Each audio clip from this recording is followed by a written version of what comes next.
લીધા છે ને ઘણું નુકસાન થવા નહીં લીધું. એ દિવાલ કરવાનો ટોટલ ખર્ચ આજ સુધીનો 26 કરોડ રૂપિયાના ખર્ચે આજે આ અમારી ટર્મમાં કરવામાં આવી છે. આગળ તો જે કરવામાં આવી છે પણ 26 કરોડ રૂપિયાના ખર્ચે એને એક્સટેન્ડ કરવામાં આવી છે. અમે ગામમાં એક પીએચસી ઉભો કીધો અમારી ટર્મમાં, જે લગભગ આશરે 1 કરોડ રૂપિયાના ખર્ચે બન્યું છે. હમણાં એ સવારથી 7 સેવા આપે છે. ટૂંક સમયમાં એ 24 કલાકની સેવા આપશે એવી કનુભાઈ સાહેબે ખાતરી આપી છે ને ઘણું સારું પીએચસી છે.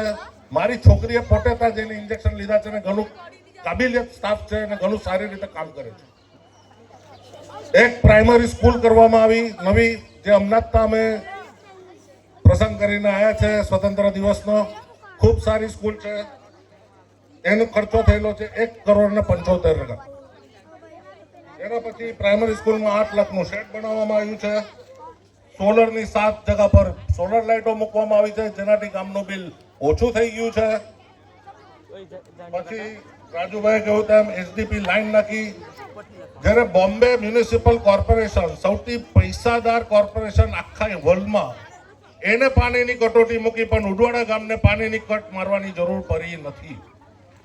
20 જૂને વરસાદ આવ્યો તો બી અમે જે ટાઈમસર પાણી હશે તે ટાઈમસર બધાને પાણી આપ્યું અને પૂરું પાડ્યું છે. તલાવ આગળ અમે એટલી પ્રયત્ન કરીને સારી રીતે ગોઠવેલું છે કે આ ગામને પાણી આવનારા 10 વર્ષ 20 વર્ષ પર બી ઓછું પડવાનું નથી. અલગ અલગ બોર માર્યા છે અને અલગ અલગ બોર મારવાના ઈજી રસ્તા બાકી છે. રોહિત કોલોનીના રસ્તા, માંગલવાડના રસ્તા, એક સિટી સર્વેની ઓફિસ, એવા તો ઘણા બધા કામ છે. સબ કરવાનું કામ છે, અમે કરેલું છે. બોડી આવ્યા પછી કલ્પેશભાઈને રાખીને આપણે એક કચરાનું કામ આપેલું છે, જેમાં પંચાયત તરફથી 1,45,000 દર મહિને આપવામાં આવે છે ને ક્લીન એન્ડ ગ્રીન તરફથી 45,000. 1,90,000 રૂપિયા આપણું ગામને સ્વચ્છ રાખવાનો પ્રયત્ન કરીએ છીએ ને એક કચરો નું ડિસ્પોઝલ નું ત્યાં શેડ બનાવવામાં આવેલું છે, જેનાથી એ કચરોનું ખાતર બનાવવામાં આવે છે તે પાછું ઉપયોગમાં લેવાય. આપણું જ ગામમાં આ પ્રોવિઝન છે. એના સિવાય આપણે સર્વને પાણી ફ્રી આપવાની પ્રોવિઝન કરેલું છે. ત્યાં તલાવ પરથી તમે પુલા ભરી જાઓ છો, પાણીના 1 બી રૂપિયો લેવામાં આવતો નથી. આજુબાજુના ગામમાં 8 થી 10 રૂપિયા પુલાના લેવામાં આવે છે. અમારી તરફથી એ ફ્રીમાં આપવામાં આવે છે ગામવાળાઓને. આ એક સુવિધા પ્રોવાઈડ કરી છે ને એ ફ્રી રહેશે. એવું નહીં કે ફ્રી પ્રોવાઈડ કીધી, એની પાછળ અમે 5,25,000 નો ખર્ચ કરીને નવી મેમ્બ્રેનથી લઈને આખા નવા મશીનથી લઈને શેડ બનાવ્યો. પણ એમ નહીં વિચાર્યું કે આ પૈસા અમે વસૂલ કરીએ તમારી આગળથી પછી ફ્રી કરીએ. અમે પહેલા ફ્રી કર્યું, પછી એનું કામ લીધું ને તો બી અમે એને ફ્રી રાખ્યું છે. હવે હું તમને બીજી એક ભેટ આપું છું, જે નથી મારા સરપંચને માલમ, નથી મારી બોડીને માલમ. પહેલી વખત ઉડવાડા ગામ એક પહેલું ગામ થશે આખા હિન્દુસ્તાનની ઇતિહાસમાં. ધ્યાન રાખજો, પહેલું ગામ આખા ઇતિહાસમાં જ્યાં 1,000 રૂપિયાથી ઓછો જેનો બી ઘર વેરો છે એ માફ કરવામાં આવશે. વેરામાંથી મુક્તિ એટલે તમને ઘરમાં ફ્રી પાણી, ફ્રી ગટર line, free electricity, street light, એટલે ઇલેક્ટ્રિસિટી એટલે ઘરની ને સ્ટ્રીટ લાઇટ ને નો વેરો, 0 વેરો ને ગાંધી જયંતિના દારે અમે આ અમલમાં લાવશું, એનું ઉદ્ઘાટન કરશું ને તમે તમારી વેરાની 0 ભાવથી જે બી 1,000 રૂપિયાથી નીચે વેરો હોય તે 1,640 ઘેરને ફાયદો થાય છે. મેં મારું હોમવર્ક કરેલું છે. 1,640 ઘેર એટલે 1,640 કુટુંબને ફાયદો મળશે. તમે તમારી 0 વેરાની પાવતી 2 ઓક્ટોબરે કાર્યક્રમમાં આવીને તમારી જમા કરી જજો. સરપંચ આ કામ કરવાનું છે. હોમવર્ક મેં કરેલું છે, હું આપી લઈશ, હું સમજાવી લઈશ, પણ અમે કરશું. તમે પોતે જમા લઈ જજો. એની સાથે ગામનો ફાયદો કરવાનું અમે ઈચ્છે છે ને અમે ઈચ્છવાના છે. બસ આ જ અમારો મકસદ છે કે કેવી રીતે અમે ગામના ગરીબ વર્ગ, મધ્યમ વર્ગને ફાયદો કરીએ ને કેવી રીતે એને ઉપર લાવીએ. હજુ આગળ ચાલતા બી એવી સ્કીમો આવશે જેનાથી અમે તમને લાભ આપી શકીએ. જય હિન્દ, જય ભારત. પોતાની જાનની બાજી લગાવીને ત્યારે આપણને આઝાદી મળી છે. કેટલાઓ ખૂન થયા, કેટલાઓને શહીદ થયા. ત્યારે કેટલા થયા છે અસંખ્ય, આપણને ખબર જ નથી કેમ કે ત્યારે પ્રેસ મીડિયા ની હતું, ટીવી ની હતી, કાંઈ જ નહીં. તે સમયે કેવી રીતે લોકો પત્ર વ્યવહાર કરતા હશે અને આખા દેશ આઝાદીની ચળવળ લડતા હશે, એ આપણા ખ્યાલ બહારની વાત છે. આજે તો આપણે બધું તૈયારનું ટીવી પર ન્યૂઝ જોઈ લે, સમાચાર મોબાઈલમાં જોઈ લે, એટલે આપણને તાત્કાલિક બધી દેશ વિશે ખબર પડે. પણ તે દિવસે કેવી રીતે લોકો ચળવળ ચલાવી હશે એ ભગવાન જ જાણે. સાથે ચોક્કસ કહીશ કે આપણે આપણા દેશના વડાપ્રધાન માનનીય નરેન્દ્ર મોદી સાહેબ જે આપણા ગામનો વિકાસ, આપણા દેશનો વિકાસ કરી રહ્યા છે, એ જોતા ચોક્કસ કહીશ કે આપણા ગામનો પણ 2014થી ખૂબ વિકાસ થઈ રહ્યો છે, બધા જ ગામોનો. આજે આપણે ત્યાં યુદ્ધનું હતું ઈરાન અને અમેરિકા વચ્ચેનું, એમાં પણ હોર્મોઝનું જે આપણે બંધ થયા, જે આપણા ગેસ લાઈન, પેટ્રોલ ડીઝલ આવતું બંધ થયું, તેમાં ઘણી આપણને તકલીફ પડી. પણ તે છતાં પણ આપણી દેશની વ્યવસ્થા અને સ્ટોરેજના લીધે આપણને કોઈ પણ દિવસ એટલી બધી તકલીફ નથી પડી કે આપણને જીવવાની તકલીફ પડી.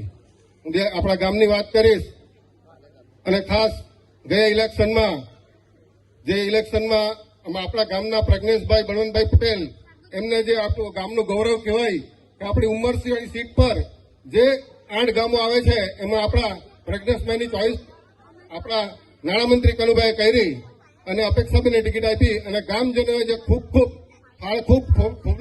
ટોપલા ભરીને મત આપ્યા, એ બદલ હું ગામજનોને હું આભાર માનીશ.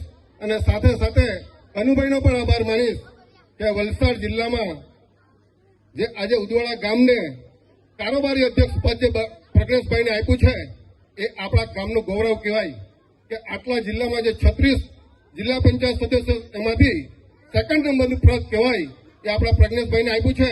અને હું ચોક્કસ ગામજનો ખાતરી આપીશ કે પ્રજ્ઞેશભાઈ એમના 2.5 વર્ષના પીરિયડમાં આપણા ગામને ખૂબ ગ્રાન્ટો લાવે, સરકારમાંથી લાવે, નાણામંત્રીને કહી લાવે, આપણા ગામનો વિકાસ કરે, એવી હું પ્રજ્ઞેશભાઈ પર આશા રાખીશ. ચોક્કસ કહીશ કે આપણા ગામમાં ઘણા કામો પ્રગતિમાં છે, ઘણા કામો મંજૂર થયા છે. બધા જ વિસ્તારના રોડની વાત કરીશ તો આપણે ઝુમખાના સ્મશાન જે અત્યારે છે, ત્યાંથી આખો માંગેલવાડ ભંડારવાડ થઈને ખોડુનબાગ સુધીનો આપણે રોડ, અને એમાં માંગેલવાડમાં ડાયરેક્ટ સ્ટેટની ગટર સાથે, તો માંગેલવાડમાં 300 મીટર જે એરિયા છે એમાં 300 મીટર ગટર સાથે રોડ બનશે, અને ભંડારવાડ થઈને અહીંયા આપણા અહુરા બેકરી પાસે પણ નીકળશે. સાથે બીજી વાત કરીશ રોડ, તો અહીંયા માયામનસિંહ મોહલ્લામાંથી થઈને નાનુભાઈના ઘરથી જગીસાબેનના ઘર તરફ જતો મુખ્ય એ પણ આપણો 55 લાખનો મંજૂર થયો છે. ઝેરી ફળિયાનો રોડ એક મંજૂર થયો છે. સાથે એક જે આપણા ગામના આજુબાજુમાં આપણને એક સરકારી એક હોલ જોઈતો હતો, એની વાત કરીશ. ઘણા મારા માંગેલા સમાજના ભાઈઓને બી હતું કે કોઈ આપણા વિસ્તારમાં એવો કોઈ પંચાયતનો હોલ નથી, તો સરકારશ્રીમાં રજૂઆત અને મારા સંબંધ એમ કે તો ચાલે સરકારી તંત્રમાં કે જ્યારે વલસાડ જિલ્લામાં 6 સેન્ટર હોમ મંજૂર થયા, તો આપણા પાટી તાલુકામાં જે સેન્ટર હોમ ઉદવાડા ગામને 5 કરોડ રૂપિયાનું ફળવાયું છે. 5 કરોડ રૂપિયાનું સેન્ટર હોમ ઉદવાડા ગામને ફળવાયું છે. અને એ સેન્ટર હોમ હમણાં આપત્તિ આવી, આપણે ત્યાં પૂર આવ્યા, કેટલા ઘર વિહોણા થયા, કેટલા જણના ઘરમાં પાણી ભરાયા. તે દિવસે અમારી આખી ખરી ટીમ આ સોળફળિયા વિસ્તારમાં જે પાણી ભરાય એમને જમવાની પાણીની બધી વ્યવસ્થા કરી.